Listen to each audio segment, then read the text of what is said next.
Bonjour, bonjour, bonjour encore. J'aimerais vraiment saluer un frère, j'aimerais saluer une sœur. Alléluia.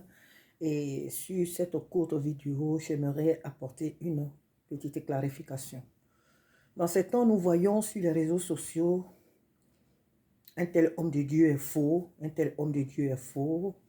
Et les gens qualifient les faux hommes de Dieu par rapport au nombre de leurs chutes. Un homme de Dieu n'est pas faux parce qu'il a enceinté une femme dans une église. Un homme de Dieu n'est pas faux parce qu'il aurait cherché la femme de son frère ou de sa soeur. En tout cas, parce qu'il a commis un péché.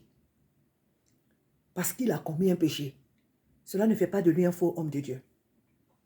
Ce n'est pas parce qu'un serviteur ou une servante de Dieu a commis un péché qu'il devient faux. Ce n'est pas ce que dit la Bible. Je vais prendre peut-être deux personnes dans la Bible.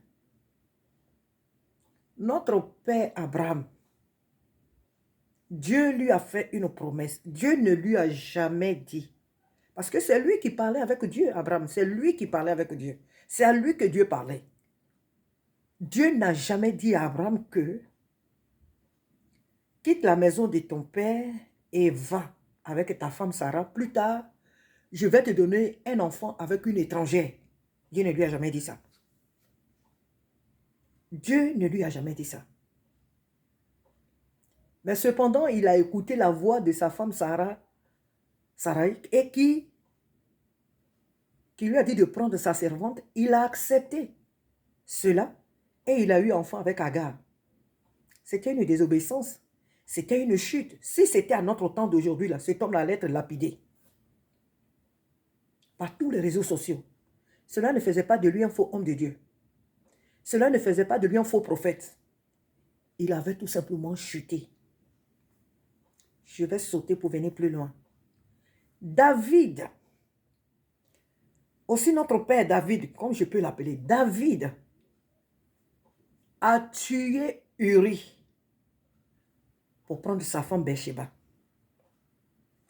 Cela n'a pas fait de David un faux serviteur de Dieu.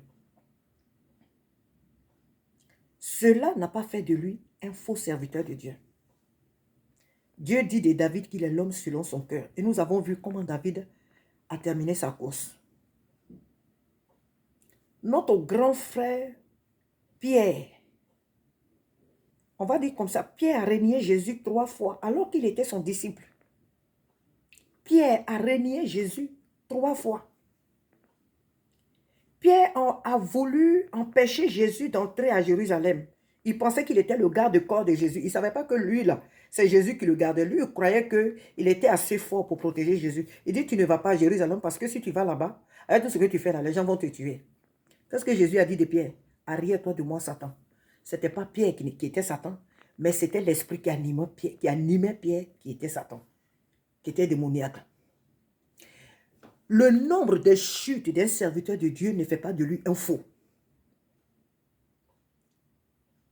Oh oui, c'est un faux pasteur, parce qu'il a cherché la femme de tel. Oh non, c'est un faux pasteur, parce que, parce que il a pris l'argent de ses membres de son église, et puis il a acheté une grosse voiture, une grande maison. Non, c'est un faux homme de Dieu, parce qu'il a fait ça, parce qu'il a fait ça. Non.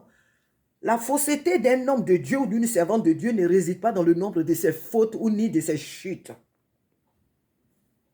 Amen. Ce qui fait d'un homme de Dieu un faux homme de Dieu, c'est la prédication de ses messages. La prédication de ses messages, les messages qu'il envoie au monde, les messages qu'il envoie à son église. La Bible nous dit quoi dans Timothée? Que dans les derniers temps, beaucoup vont venir prêcher du n'importe quoi. Nous savons ce que la Bible dit à ce propos-là.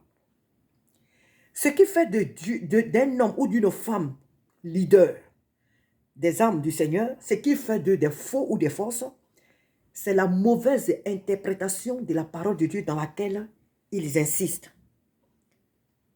Ils persistent et ils signent. C'est la prédication de la parole de Dieu qui fait d'un homme la mauvaise prédication de la parole de Dieu, la mauvaise interprétation de la parole de Dieu, qui fait d'un homme de Dieu, qui fait d'une femme de Dieu, un faux ou une fausse. Voilà pourquoi l'apôtre Paul nous a dit que d'analyser les messages, d'examiner les messages, les prophéties dans la maison de Dieu, et que nous devons prendre ce qui est bon et rejeter ce qui est faux. Donc, c'est la prédication. Je donnerai nous connaissons l'histoire de Balaam et Balak et tout ça. Nous connaissons l'histoire de ces deux hommes-là. Nous connaissons leur histoire.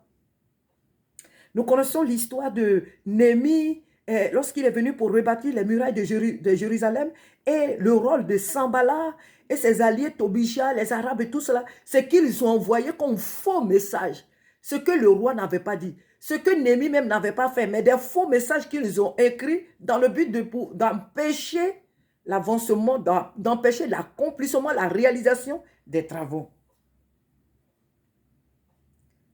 Nous avons vu l'attitude d'Aman face aux Hébreux au temps de la reine Esther. Ce que le roi Aman a envoyé comme faux message pour tuer le peuple hébreu. Il y en a trop, il y a trop d'exemples. Il y en a trop, il y en a trop et il y en a trop. Donc, ce qui fait d'un homme ou d'une femme qui se dit serviteur ou servante de Dieu des faux, ce qui fait des faux, c'est la prédication de leur parole. Quand Jésus dit qu'en mon nom, vous chasserez les démons, et qu'un homme qui se dit serviteur de Dieu vient puis dit, non, le nom de Jésus seul ne peut pas chasser des démons. Il faut y ajouter quelque chose. Que le nom de Jésus seul ne sauve pas. Non, le nom de Jésus seul ne sauve. Jésus dit en mon nom. Il n'a pas dit en notre nom. Il dit en mon nom, vous chasserez les démons. En mon nom, vous parlerez de nouvelles langues. En mon nom, vous saisirez des serpents. Maintenant, nous prions avec le sang de Jésus. Mais le sang, là, vient de qui? Le sang, c'est la personne de Jésus. Donc, il n'y a rien de faux. Quand nous invoquons le sang de Jésus, c'est toujours Jésus lui-même. Donc, il n'y a rien de contradictoire. Jésus dit en mon nom, vous chasserez les démons. Et quand un homme ou une femme qui se dit serviteur ou servant de Dieu dit que le nom de Jésus, là, ça ne suffit pas. Il faut rajouter autre nom. Il faut rajouter autre chose pour que les démons fuient. Lui, là, il est faux. Ou celle-là, elle est fausse. Quand les gens introduisent dans la parole de Dieu des doctrines qui ne sont pas de Dieu, dans lesquelles ils persistent, les bêtises dans lesquelles ils persistent, ils révèlent leur fausseté par l'enseignement de leur prédication, de leur message. Donc, j'aimerais ici, cet après-midi, te dire, bien-aimé, que c'est vrai, tu es sur les réseaux sociaux.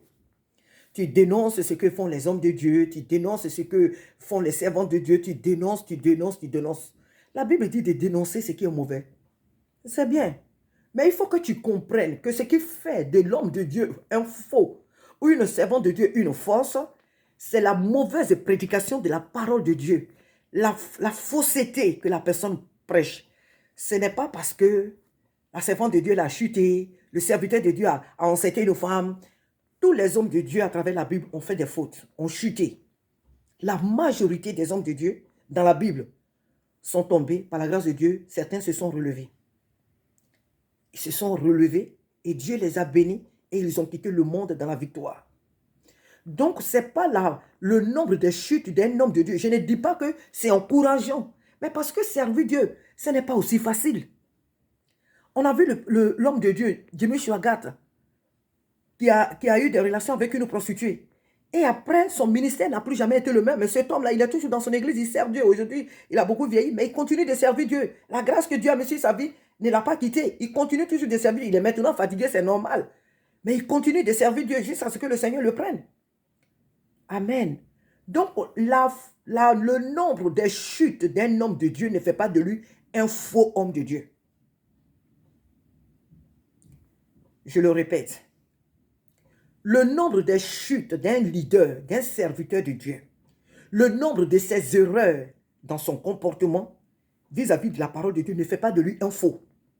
C'est la prédication de la parole de Dieu qui sort de sa bouche, la parole qu'il prêche, la contradiction qu'il prêche, les faussetés qu'il prêche, c'est ce qui fait de lui un faux. Pourquoi? Parce que le diable est le père du mensonge.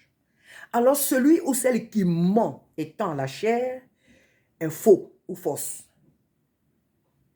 Ce qui fait d'un homme un faux ou une femme de Dieu une force, c'est la mauvaise interprétation de la parole de Dieu. Ce n'est pas parce que la personne a chuté, elle a cherché femme de quelqu'un, il a accepté ça, il a fait ça. On ne l'encourage pas, on n'encourage pas un serviteur de Dieu à avoir de tels comportements, on n'encourage pas des leaders à avoir de tels comportements, mais ce n'est pas ce qui fait de lui un faux.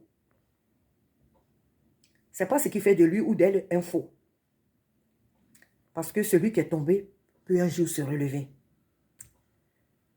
Parce que celui qui tombe, comme David, peut toujours se relever. Celui qui tombe comme Pierre, celui qui tombe ou celle qui tombe comme notre Père Abraham, peut toujours se relever par la grâce de Dieu. C'est possible qu'on se relève une fois qu'on est tombé. C'est possible qu'on se relève. Parce que l'Esprit de Dieu est toujours en nous. Alléluia, que Dieu te bénisse. J'espère que tu as compris. Ne soyons pas de ces chrétiens-là qui posent, qui accusons tous les jours, qui accusons, mais soyons de ceux-là qui prions vraiment les uns pour les autres. Jésus revient. Il est important que nous portons les fardeaux les uns des autres. Ne soyons pas les premiers à lancer les pierres. À lancer les pierres aux autres. Parce que nous, non. Nous, tout ça, nous vivons encore. On ne sait pas ce que demain peut affronter. La Bible dit que celui qui est debout prenne garde de tomber. N'est-ce pas? Si j'ai bien...